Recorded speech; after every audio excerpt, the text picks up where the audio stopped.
এইবার যখন আপনার বায়োপসি হয়ে গেল, বায়োপসি হয়ে যাবার পর যখন আপনার রেজাল্ট এসে গেল কি এটা পজিটিভ আছে, তখন কি হয়, আপনার কেমো হবে, আপনার রেডিয়েশন হবে, ঠিক আছে। তো টাকা পয়সা তো একটু যাচ্ছেই যাচ্ছে, তার সাথে সাথে তার সাইড ইফেক্ট থেকে, তার স্ট্রেস থেকে কিন্তু মানুষ মরে যায়, ঠিক আছে। তো আমি আপনাকে বলবো আজ থেকে স্ট্রেস করা বন্ধ করে দিন, ঠিক আছে। আপনার যদি টিউমার রয়েছে, আপনার যদি ক্যান্সার রয়েছে, আপনি খুশি থাকুন কি আমার একটা গোটা শরীরের মধ্যে হয়নি, একটা সিম্পল একটা পার্টের মধ্যে হয়েছে।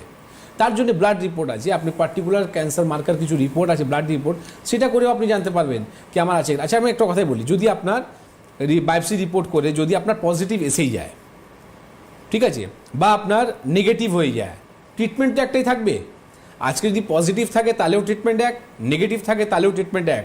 তো আলটিমেটলি হচ্ছে কি আমার পেশেন্ট তো কিন্তু ভালো হচ্ছে না, আমি জানতে পেয়ে গেলাম কি আমার ক্যান্সার রয়েছে, তো ট্রিটমেন্ট কী হলো, ট্রিটমেন্ট তো সেটাই আপনার কেমো রেডিয়েশনের উপরে আপনি ডিপেন্ডেন্ট থাকলেন। তো এইটাই আপনাকে বোঝানোর চেষ্টা করছি, এই ক্যান্সার থেকে আজ থেকে আপনি আর ভয় পাবেন না, ঠিক আছে। যদি আপনার ক্যান্সার হয়েছে আপনি খুশিতে থাকুন কি আপনার গোটা শরীরের মধ্যে হয়নি, পার্টিকুলার শরীর আপনার একটা জায়গা আপনার রেখে দিয়েছে।